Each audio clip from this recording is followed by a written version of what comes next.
வணக்கம். நீட் தேர்வு மற்றும் மருத்துவ படிப்பில் அரசு பள்ளி மாணவர்களுக்கான இடம் எப்படி இருக்குது, மருத்துவ இடங்களை பிடிப்பதில் அரசு பள்ளி மாணவர்களுக்கு இருக்கக்கூடிய தடைகள் என்ன, அதை பற்றி இந்த செய்தி சுருக்கம் சொல்லுது. முதல்ல இந்த செய்தியை பார்த்துடலாம், அதுக்கப்புறம் இது சம்மந்தப்பட்ட கருத்துக்களை நம்ம பேசலாம். 7.5% இடஒதுக்கீட்டில் மருத்துவ இடங்கள் பெற்றவர்களில் 80% மாணவர்கள் 2 முறைக்கு மேல் நீட் தேர்வு எழுதியவர்கள். விரிவான செய்தியை பார்க்கலாம். அரசு பள்ளி மாணவ மாணவிகளுக்கான 7.5% இடஒதுக்கீட்டில் இடங்கள் பெற்றவர்களில் 80%க்கும் மேற்பட்டோர் 2, 3 மற்றும் 4வது முறையில் நீட் தேர்வில் தேர்ச்சி அடைந்தவர்கள் ஆவார்கள். 7.5% இடஒதுக்கீடு மருத்துவ படிப்புகளில் சேர நீட் தேர்வு கட்டாயமாக்கப்பட்ட நிலையில் தமிழகத்தில் அந்த படிப்புகளில் அரசு பள்ளி மாணவ மாணவிகள் சேரும் எண்ணிக்கை சொற்ப அளவில் இருந்தது. அதாவது ஒற்றை இலக்கத்திலேயே இருந்து வந்தது. எனவே அரசு பள்ளி மாணவர்களின் டாக்டராகும் கனவு வீணாகிவிடக்கூடாது என்ற நல்லெண்ணத்தில் அரசு பள்ளியில் 6 முதல் +2 வரை படிக்கும் மாணவ மாணவிகளுக்கு மருத்துவ படிப்பில் 7.5% இடஒதுக்கீட்டை வழங்க முடிவு செய்து அது நடைமுறைக்கும் கொண்டு வரப்பட்டது. அதன்படி 2020-21 கல்வியாண்டு முதல் இந்த இடஒதுக்கீடு வந்தது. இதே ஆண்டில், அதாவது 2020-21 கல்வியாண்டில் 435 அரசு பள்ளி மாணவ மாணவிகள் மருத்துவ படிப்பில் காலடி எடுத்து வைத்தனர். அந்த வகையில் நடப்பாண்டில் 510 MBBS மற்றும் 104 BDS என மொத்தம் 614 இடங்களுக்கு அரசு பள்ளி மாணவ மாணவிகளுக்கான 7.5% இடஒதுக்கீட்டின் கீழ் மருத்துவ மாணவர் சேர்க்கை கலந்தாய்வு சென்னை ஓமாந்தூரார் அரசினர் பல்நோக்கு மருத்துவமனை வளாகத்தில் நடைபெற்றது. இதில் ஆர்வமுடன் மாணவ மாணவிகள் கலந்து கொண்டு இடங்களை தேர்வு செய்தனர். அவ்வாறு இடங்களை தேர்வு செய்த ஒவ்வொரு மாணவ மாணவிகளின் பின்புலத்தில் பல சோகங்கள் நிறைந்திருக்கின்றன. லட்சக்கணக்கில் செலவு. என்னதான் அரசு 7.5% ஒதுக்கீட்டை வழங்கினாலும் நீட் தேர்வுக்காக ஏழை குடும்பங்கள் லட்சக்கணக்கில் செலவு செய்ய வேண்டியுள்ளது. அதோடு இதற்காக ஆண்டுகளை விரயம் செய்ய வேண்டிய நிலைக்கும் மாணவர்கள் தள்ளப்படுவதும் ஒவ்வொரு ஆண்டும் நீடிக்கத்தான் செய்கிறது. அப்படி நடப்பாண்டிலும் அரசு பள்ளிகளில் படித்து 7.5% ஒதுக்கீட்டில் இடங்களை பெற்றவர்களில் 80%க்கும் மேற்பட்டோர் 2, 3 மற்றும் 4வது முறையில் நீட் தேர்வை எழுதி தேர்ச்சி அடைந்தவர்களாக இருந்தனர். அதிலும் முதல் 10 இடங்களை பெற்றவர்களில் ஒருவர் 3வது முறையில் நீட் தேர்வு எழுதியும் மற்ற 9 பேர் 2 முறை நீட் தேர்வு எழுதியும் தான் மருத்துவ படிப்பு கனவை நனவாக்கியுள்ளனர். இந்த நிலை 7.5% ஒதுக்கீட்டில் மட்டுமன்றி பொது பிரிவிலும் இருக்கிறது. அந்த வகையில் நடப்பாண்டில் மருத்துவ படிப்பு கலந்தாய்வுக்காக விண்ணப்பித்தவர்கள் 23,319 பேர் 2, 3 மற்றும் 4வது முறை நீட் தேர்வு எழுதியவர்களாக இருக்கின்றனர். இது சம்மந்தப்பட்ட கோரிக்கை என்னவாக இருக்குது அப்படின்னா, 7.5% உள் ஒதுக்கீட்டின் கீழ் மருத்துவ படிப்பிற்கான முழு கட்டணத்தையும் அரசே ஏற்றுக்கொண்டு செலுத்தி விடுகிறது. இருப்பினும் நீட் தேர்வு பயிற்சிக்கு கடனை வாங்கியாவது தங்களுடைய பிள்ளைகளை படிக்க வைத்து விடலாம் என ஏழை பெற்றோர் லட்சங்களை செலவு செய்கிறார்கள்.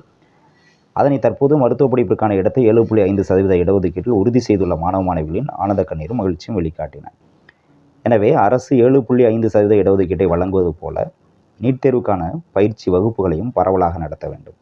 குறிப்பாக தமிழகத்தில் புதிதாக பொறுப்பேற்றிருக்கும் அரசு நீட் தேர்வில் இருந்து தீர்வு கிடைக்கும் வரையில் அரசு பள்ளி மாணவ மாணவிகளும் பயன்பெறும் வகையில் ஆங்காங்கே இலவச அரசு நீட் பயிற்சி மையங்களை தொடங்க வேண்டும் என்ற கோரிக்கை பெற்றோர்கள் மற்றும் கல்வியாளர்கள் மத்தியில் எழுந்துள்ளது.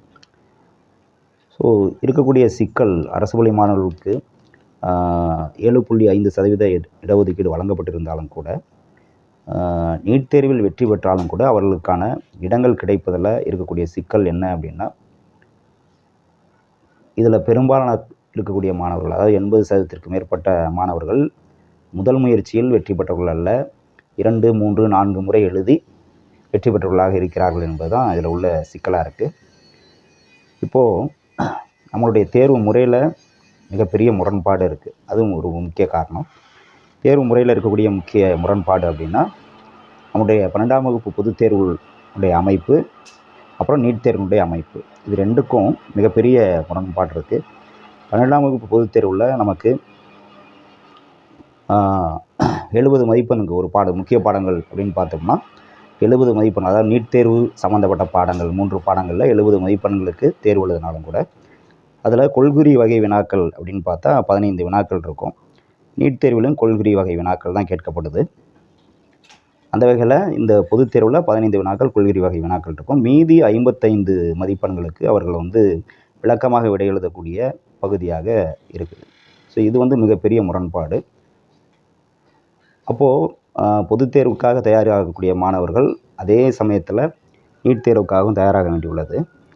ஆனால் இந்த தேர்வு முறையில் இருக்கக்கூடிய மிகப்பெரிய முரண்பாடு, அவர்கள் வேறுபட்ட மாறுபட்ட தேர்வுக்கு தயாராகுது தான் மிகப்பெரிய சிக்கல். ஒரே நேரத்தில் அவங்க டிஸ்கிரிப்டிவ் டைப்னு சொல்லப்படக்கூடிய விளக்கமாக எழுதக்கூடிய விடைகளுக்காக அவங்க பக்கமாக படித்து மனப்பாடம் செய்ய வேண்டிய ஒரு கட்டாயம். இன்னொரு புறம் நீட் தேர்வுக்காக அந்த கொள்குறி வகை வினாவுக்காக தயாராக வேண்டிய கட்டாயம்.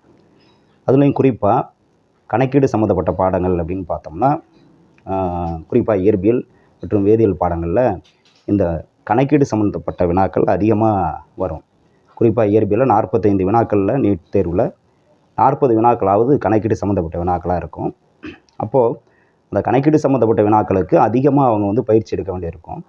அதே நேரத்தில் இந்த பொதுத் தேர்வுக்காக தயாராகக்கூடிய இந்த தேர்வில் அவங்க கணக்கீடு சம்மந்தப்பட்ட வினாக்கள் இருந்தாலும் கூட, கட்டாய வினா போன்ற கணக்கீடு சம்மந்தப்பட்ட வினாக்கள் இருந்தாலும் கூட டிஸ்கிரிப்டிவாக, அதாவது பக்கமாக எழுதக்கூடிய, அதுக்குன்னு பக்கமாக படிக்கக்கூடிய விஷயங்கள் வந்து அதிகமாக இருக்கும். அப்போது அதுக்கான நேரம் வந்து அதிகமாக செலவிட வேண்டியிருக்கும். அப்போ அந்த நேரத்தில் ஒரே சமயத்தில் இவங்க கணக்கீடு சம்மந்தப்பட்ட வினாக்களுக்கு அதிக பயிற்சி எடுக்கிறதுக்கான நேரம் வந்து அதிகம் கொடுக்கறது வந்து மிக சிரமமாக இருக்கும். ரொம்ப கம்மியாக தான் இருக்கும். இதுதான் மிகப்பெரிய சிக்கல். ஸோ இந்த வகையில் அவங்களுக்கு வந்து நீட் தேர்வு அப்படிங்கிறது மிகப்பெரிய சவாலாகவும் அதுக்கான நேரம் ஒதுக்கிறதுல இடையூறாகவும் இருக்கிறது, இதுதான் உண்மை. இன்னொரு விஷயம் என்ன அப்படின்னா, அந்த நீட் தேர்வுக்காக தயாராகக்கூடிய மாணவர்களுக்கிடையில் ஒருவித பயம் இருக்கும். என்ன பயம் அப்படின்னா, ஒருவேளை நம்ம வந்து நீட் தேர்வில் வெற்றி பெற முடியாமல் போனால் அடுத்த ஆப்ஷன் என்ன அப்படிங்கிறத வச்சுருப்பாங்க. அடுத்த ஆப்ஷன் வந்து பொறியியலாகவோ அல்லது வேறு படிப்புகளாக இருக்கும். அதுக்கு வந்து 12ஆம் வகுப்பு மதிப்பெண் வந்து கட்டாயமாக இருக்கும். 12ஆம் வகுப்பு மதிப்பெண்ணில் 12ஆம் வகுப்பு மதிப்பெண் அடிப்படையாக சேர்க்கை நடக்கும் பொழுது, இந்த 12ஆம் வகுப்பு பொதுத் தேர்வு மதிப்பெண் வந்து நம்மளுக்கு குறைஞ்சிருச்சு அப்படின்னா, பிறகு வேறு எந்த படிப்பிலும் சேர முடியாத நிலை வந்துடுமோ அப்படிங்கிற பயத்தில் அவங்க என்ன பண்ணுறாங்கன்னா, அந்த 12ஆம் வகுப்பு பொதுத் தேர்வுக்கான மதிப்பெண்ணுக்கு முக்கியம் கொடுத்து அதுக்கான தயாரிப்புகளுக்கு அதிக நேரம் செலவிடுறாங்க. அப்போ நீட் தேர்வுக்காக அவங்க செலவிடக்கூடிய நேரம் வந்து குறைஞ்சிருது. இது மிகப்பெரிய சிக்கல். அதனால தான் இங்கே வந்து பார்த்தோம்னா நமக்கு 80% மாணவர்கள் அந்த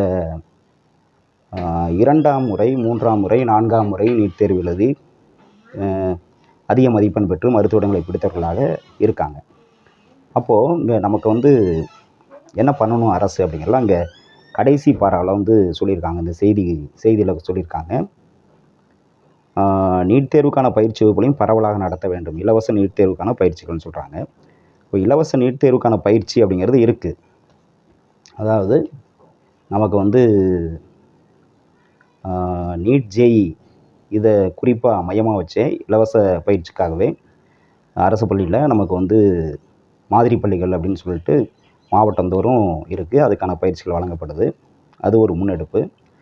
அடுத்ததாக மற்ற பள்ளிகள் படிக்கக்கூடிய மாணவர்கள் அந்த நீட் தேர்வுக்கான பயிற்சிகளை எடுப்பதற்காக வார இறுதி நாட்களில் இலவச வகுப்புகள் நடத்தப்படுது.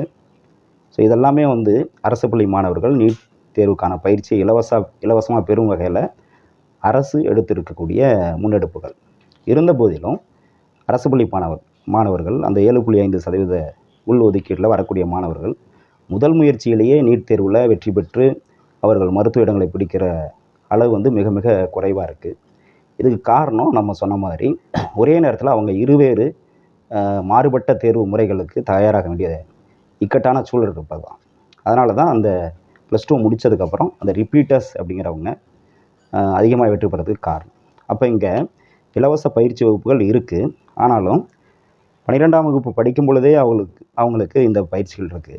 12ஆம் வகுப்பு முடித்த பின்பு முழுக்க நீட் தேர்வை நோக்கமாக கொண்டு அவங்க தீவிரமாக தயாராகும் பொழுது அவங்களுக்கான இலவச பயிற்சிகள் எதுவும் வழங்கப்படுவது இல்லை. அதுதான் இங்கே வந்து மிகப்பெரிய குறை. அப்போது அரசு வந்து 12ஆம் வகுப்பு முடித்த மாணவர்கள், அரசு பள்ளியில் 12ஆம் வகுப்பு முடித்த மாணவர்கள் குறைந்தபட்சம் 1 வருடமாவது அவர்கள் அரசின் இலவச நீட் பயிற்சியிட்ட கலந்துக்கிட்டு பயிற்சி எடுப்பதற்கான வாய்ப்புகளை அரசு உருவாக்குனுச்சு அப்படின்னா கண்டிப்பாக அவங்க 12ஆம் வகுப்பு முடிச்சுட்டு தனியார் பயிற்சி மையங்களில் போயிட்டு லட்சக்கணக்கில் செலவு செய்து அவங்க நீட் தேர்வுக்காக பயிற்சி எடுக்க வேண்டிய அவசியம் ஏற்படாது. அப்போ இங்கே தீர்வு அப்படின்னு பார்த்தோம்னா இலவச பயிற்சி வகுப்புகள் மட்டும் அப்படின்னு பொதுவாக சொல்லாமல் 12ஆம் வகுப்பு முடித்த மாணவர்கள், அரசு பள்ளியில் முடித்த மாணவர்களுக்கு குறைந்தபட்சம் 1 வருடம் அவர்களுக்கு இலவச நீட் பயிற்சி தரணும் அப்படிங்கிறது தான் ஒரு தீர்வாக இருக்கும். இந்த நிலையில் ஒரு தீர்வாக இருக்கும். நன்றி.